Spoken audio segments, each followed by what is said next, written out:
Good morning students, आज हम करने जा रहे हैं आपकी वर्कशीट नंबर 78 सब्जेक्ट इंग्लिश, हमारी क्लास 10th के लिए और डेट 30 जनवरी। तो चलिए स्टार्ट करते हैं आज की इस वर्कशीट में। सबसे पहले आपको क्वेश्चन दिया हुआ है, आपको ये पैराग्राफ दिया हुआ है, इस पैराग्राफ को आपको रीड करना है, जो आपको इससे थोड़ा सा समझ में आता है उससे रिलेटेड हमें नीचे क्वेश्चंस करने हैं, ठीक है। तो चलिए रीडिंग स्टार्ट करते हैं। फर्स्ट लाइन है, sometimes the bus seemed on the point of gobbling up another vehicle that was coming towards them और a pedestrian crossing the road. कहने का मतलब है, देखो यहाँ पे एक लड़की है वली, उसके बारे में बताया जा रहा है। वो एक ट्रिप पर जा रही है और वो पहली बार बस में बैठती है, ठीक है। तो ये अभी यहाँ पे थोड़ा सा एक एक्सट्रैक्ट दिया हुआ है, अगली वर्कशीट में थोड़ा और दिया जाएगा तो आपको धीरे धीरे समझ में आने लग जाएगी स्टोरी। तो देखो, वो पहली बार जा रही है तो उसको ऐसा लग रहा था कि जो बस है ना वो किसी ना किसी दूसरे व्हीकल से टकराएगी, या फिर जो राह चलता आदमी जो रोड क्रॉस कर रहा है उससे टकराएगी, ठीक है, क्योंकि वो फर्स्ट टाइम चल रही थी तो उसको ये सब लग रहा था। But lo, somehow it passed on smoothly, leaving all obstacles safely behind.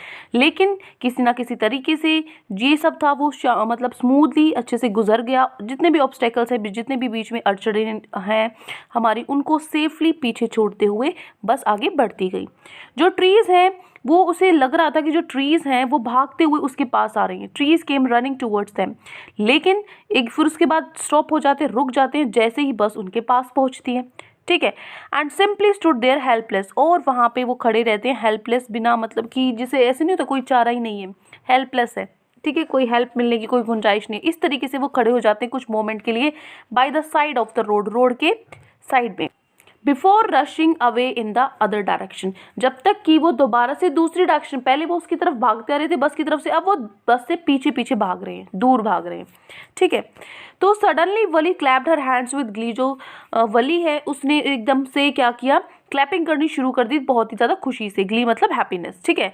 क्यों करना शुरू किया, क्योंकि जो एक यंग काऊ है, एक गाय है जिसकी पूंछ हवा में थी, उठी हुई थी ऊपर की तरफ, वो बहुत ही फास्ट भाग रही थी middle of the road, road के बिल्कुल बीचों बीच, right in front of the bus, और बस के बिल्कुल सामने। तो जो बस है वो क्या कर ली गई, बिल्कुल स्लो कर ली गई। क्रोल मतलब जैसे जो स्नेक है वो क्रॉलिंग करता है, ठीक है, घिसटना जिसे बोलते हैं। तो इतनी स्लो हो गई, वो बिल्कुल धीरे धीरे मंद मंद वो बिल्कुल चल रही थी, और जो ड्राइवर है वो लगातार हॉर्न बजा रहा था बहुत तेज तेज बार बार, ठीक है। तो ये हमारा फर्स्ट पैराग्राफ हो गया। अब क्वेश्चन देखो इससे रिलेटेड, ए पार्ट है हमारा, state the figure of speech used in the phrase. आपको क्या करना है, फिगर ऑफ स्पीच जो यूज हुई है फ्रेज में, trees coming came running towards them, की जो पेड़ है वो भागते हुए उनके पास आ रहे हैं, इसमें कौन सा फिगर ऑफ स्पीच है।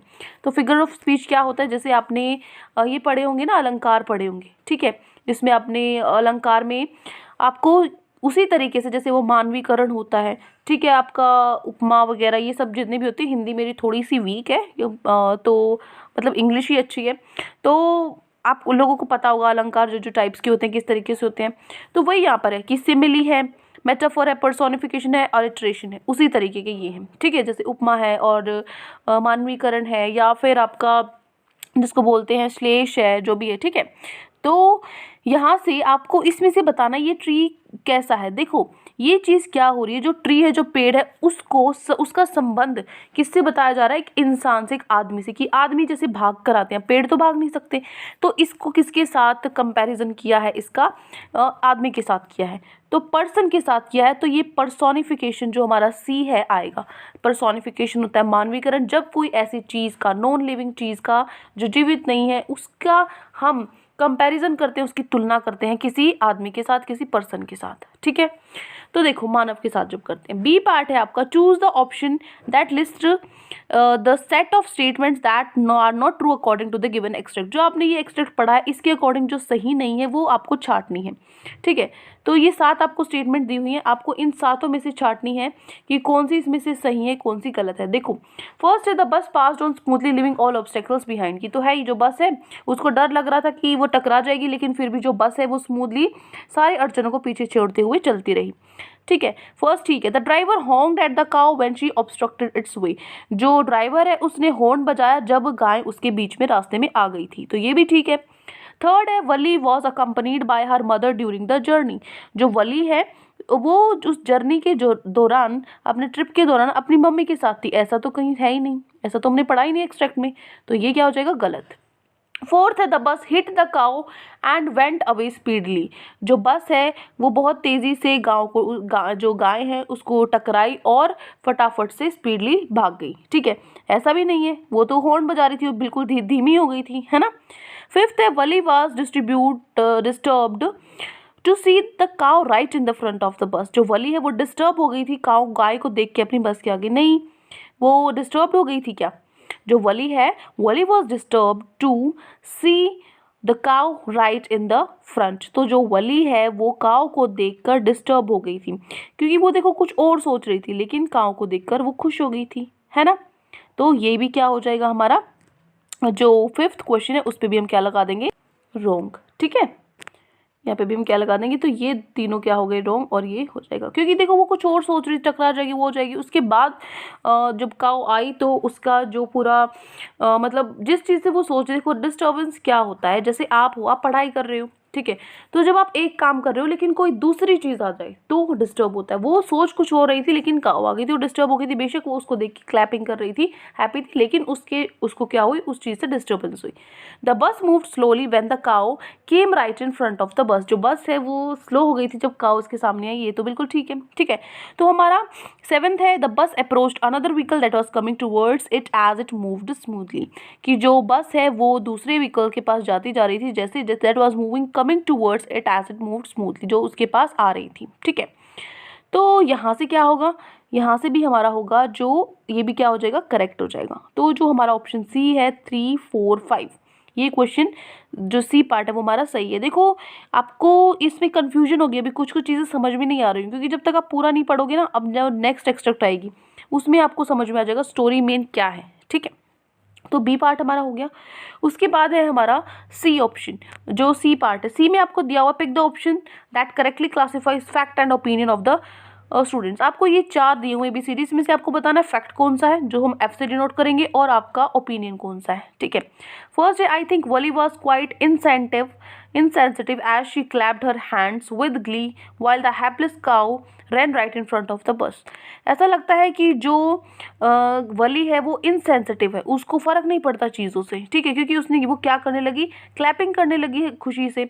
जब जो काऊ थी, जो हेल्पलेस काऊ थी, मतलब वो खुद को बचा नहीं पा रही थी, वो भाग रही थी बस के आगे। ये फैक्ट है या फिर ये ओपिनियन है। सेकेंड है आपका oh no Valli was just a keen observer and fairly confident child who planned a journey and by herself. जो वली है, वली क्या है, एक कीन ऑब्जर्वर है, ध्यान से चीज़ों को ऑब्जर्व करती है, और बहुत ही कॉन्फिडेंट बच्ची है वो, जो प्लानिंग कर रही है अपनी जर्नी की खुद ही। ठीक है, सी है even I feel it was, देखो यहाँ पे ए और बी को, ये तो फैक्ट है, ये क्या है, फैक्ट है।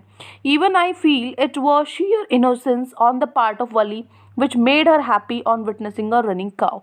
ये जो मतलब जो फीलिंग हो रही थी, मतलब जो उसकी इनोसेंस क्या होता है, मतलब शरीफ, ठीक है, इनोसेंस जो सादापन होता है। ठीक है, अगर हम वली का जो सादापन देखें, जिसकी वजह से उसने क्या कर दिया, जो मतलब क्या विटनेस है उसका, जब वो made her happy on witnessing a running cow, उसने जो काउ है भागती जब उसको दिखी तो उसने इनोसेंसी से, अपनी सादेपन से, बस एक बच्चे की तरह उसने क्या करी, क्लैपिंग करनी स्टार्ट कर दी। Nevertheless Valli was a happy and filled with excitement while she witnessed and running cow. जो वली है वो बहुत ही खुश थी और एक्साइटमेंट उसके अंदर आ गई थी जब उसने भागती हुई काऊ को देखा। ठीक है, तो यहाँ पे हम क्या कर सकते हैं, ये तो ओपिनियन है। ठीक है, ये तो क्या है, ओपिनियन है, जो सी और डी है, और जो ए और बी है वो क्या है, फैक्ट है। तो फैक्ट क्या है, ए बी, अब इसका बी ऑप्शन सही हो जाएगा। फैक्ट क्या है, ए बी, और ओपिनियन क्या है, सी डी। ठीक है, उसके बाद है question number 2, what information did Wali collect from her first bus journey.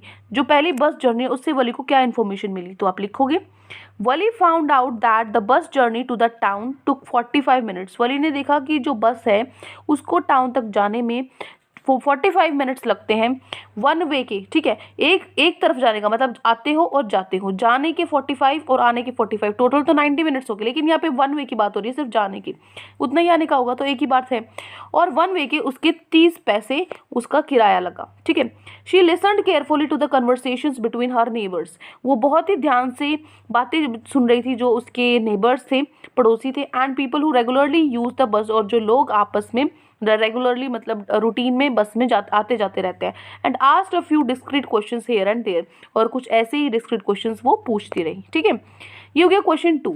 Now question 3, never mind she said I can get on by myself. उसने कहा नेवर माइंड, और उसने क्या बोला, I can get on by myself, you don't have to help me, कि तुम्हें मेरी मदद करने की जरूरत नहीं है, मैं खुद ही कर लूंगी, ठीक है।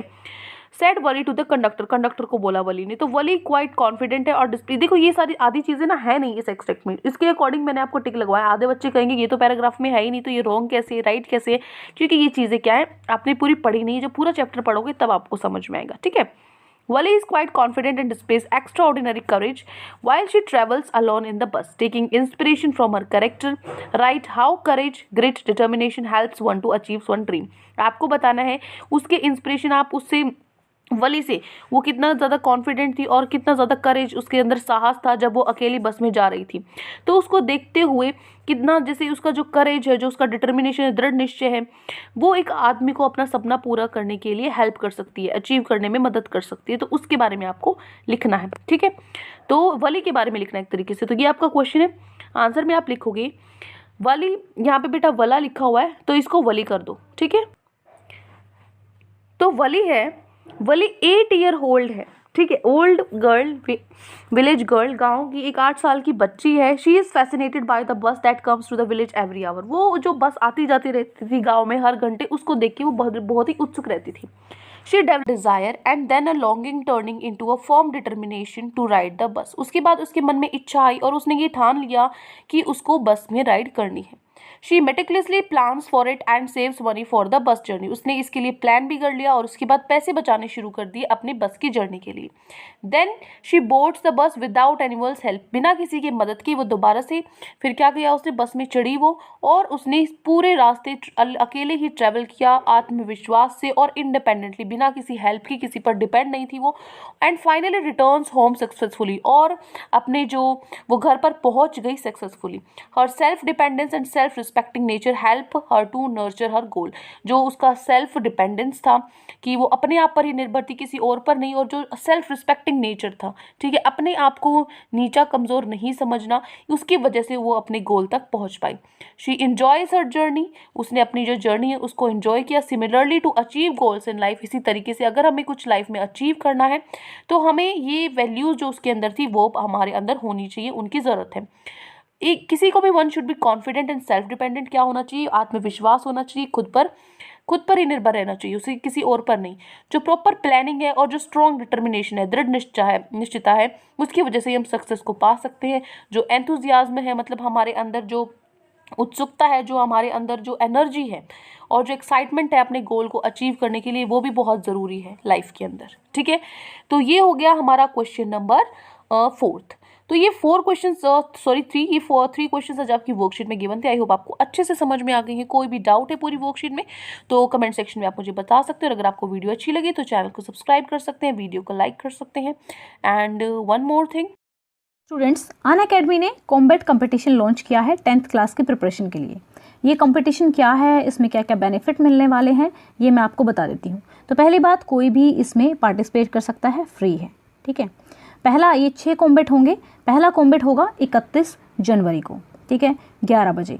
तो आप पार्टिसिपेट करते हैं, जैसे कि पहला कॉम्बैट हो गया, यानी कि पहला कंपटीशन हो गया। उसके बाद आपको पहले जो भी क्वेश्चन आए होंगे उसमें उसकी डिटेल वीडियो दी जाएगी सॉल्यूशंस की, तो ताकि आप जब सेकंड कॉम्बैट हो तो उसमें अपनी फुल प्रिपरेशन के साथ उसमें पार्टिसिपेट कर सकें।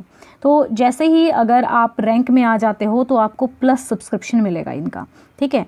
तो ये होने वाला है मैथ और साइंस का। सिलेबस क्या रहने वाला है, एनसीईआरटी का जो इनका डिटेल, यानी कि जो हमारा अपडेटेड सिलेबस है वही सिलेबस रहने वाला है। तो ये देखो कि 6 कॉम्बैट्स हैं। अगर आप इनमें पार्टिसिपेट करते हो, पहला होने वाला 31 को, फिर 14 को, फिर 28 को, हर 14 दिन में। तो भाई पहली कॉम्बैट में मान लो अगर आप उतना अच्छा रैंक नहीं लेकर आ पाए, क्योंकि आपका रैंक भी दिखाया जाएगा, आपको दिखाया जाएगा कि आप कहाँ पर लैग कर रहे हो, तो डिटेल वीडियो दी जाएगी। तो सेकंड में आप ट्राई कर सकते हो, है ना। एक तो ये चीज़ होगी। दूसरा, अपने ही क्लास के बच्चों के साथ जब compete करोगे तो और ज़्यादा पढ़ने का मन करेगा कि भाई नेक्स्ट में मैं अच्छे से लेकर आऊँगा, ठीक है। तो जो रैंक 1 है उसको अगली क्लास का, क्लास 11th का पूरे साल का जो प्लस सब्सक्रिप्शन है वो फ्री में मिलने वाला है। फिर रैंक 2 को 6 महीने का, रैंक 3 को भी 6 महीने का, और जिनका 4 रैंक से लेके 50 रैंक तक रहने वाला है, 4 से 50 तक, ठीक है, कम से कम 50 में तो आ ही सकते हो, ठीक है। 1 महीने का पूरा 11th क्लास का सब्सक्रिप्शन फ्री में मिलने वाला है, ठीक है। और भी कई सारे एक्साइटिंग प्राइजेस रहने वाले हैं इस चीज़ में। और जो ये अनअकैडमी है, सबसे अच्छी चीज़ जो मुझे लगी, चलो प्राइजेस तो एक डिफरेंट चीज़ है, कोई बात नहीं, वो तो चलो फर्स्ट 50 को मिलने वाला है, लेकिन इस कंपटीशन में जब हम पार्टिसिपेट करेंगे ना, तो एक तो हमारा जब रैंक आएगा तो हमें थोड़ा और मन करेगा पढ़ने का, और पूरे सिलेबस में से होगा तो एक तरह से हमारा सिलेबस रिवाइज हो जाएगा, प्रैक्टिस हो जाएगी और हम प्राइजेस विन करेंगे, वो तो एक अलग ही बात है। हमारी जो 10th क्लास के एग्ज़ाम की जो प्रैक्टिस है, क्योंकि इसमें प्रीवियस ईयर बेस्ड क्वेश्चंस भी होंगे, वो भी आप देख सकते हैं। तो मेन क्या है इसका फंडा, रिवाइज, प्रैक्टिस और विन। रिवाइज करो, प्रैक्टिस करो और जीत जाओ। आपका स्कोर दिखाया जाएगा, लीडर बोर्ड पे आपकी रैंकिंग दिखाई जाएगी, रेटिंग दिखाई जाएगी, ठीक है। एंड आपको कहाँ कहाँ पे इम्प्रूव करना है, climb through the ranks and earn the badge of honour. तो इस तरीके से आप बैच ऑफ ऑनर जीत सकते हैं। तो काफ़ी अच्छा एक तरह से कंपटीशन है, आप पार्टिसिपेट कीजिए, आपका कुछ लगने वाला नहीं है। एनरोल करना है, एनरोल करने के लिए जो लिंक है वो हमेशा मैं डिस्क्रिप्शन में डालती हूँ, तो डिस्क्रिप्शन में दिया हुआ है। अब आपको कोड यूज़ करना है, कोड आपको पता ही क्या यूज़ करना है, पूर्णिमा 10 कोड आप यूज़ करेंगे, ठीक है। पूर्णिमा 10 कोड आपको यूज़ करना है इसमें पार्टिसिपेट करने के लिए। ओके बच्चों, तो ये थी इन्फॉर्मेशन, आप लोग पार्टिसिपेट कर सकते हैं। और इसमें 40 मिनट का एक्सपीरियंस रहने वाला है, 30 सुपर क्वेश्चन रहने वाले हैं, 6 कॉम्बेट रहेंगे, हर कॉम्बेट के बाद एक डिटेल वीडियो सॉल्यूशन रहने वाला है, इंग्लिश और हिंदी दोनों लैंग्वेज में होने वाला है, नेगेटिव स्कोरिंग होगा। तो मैं ये आपको डिटेल में मैंने आप लोगों को बता दिया है। अगर आप पार्टिसिपेट करना चाहते हैं तो ज़रूर पार्टिसिपेट कीजिए और कोड यूज़ कीजिए पूर्णिमा 10, ठीक है। इससे हमारी जब भी हम किसी कंपटीशन में पार्टिसिपेट करते हैं तो हमारी जो प्रिपरेशन होती है वही इम्प्रूव होती है। ओके, आई होप सो कि आपको हमारा पढ़ाने का तरीका अच्छा लगता होगा, तो सब्सक्राइब कीजिएगा। Thank you, have a nice day, may God bless you.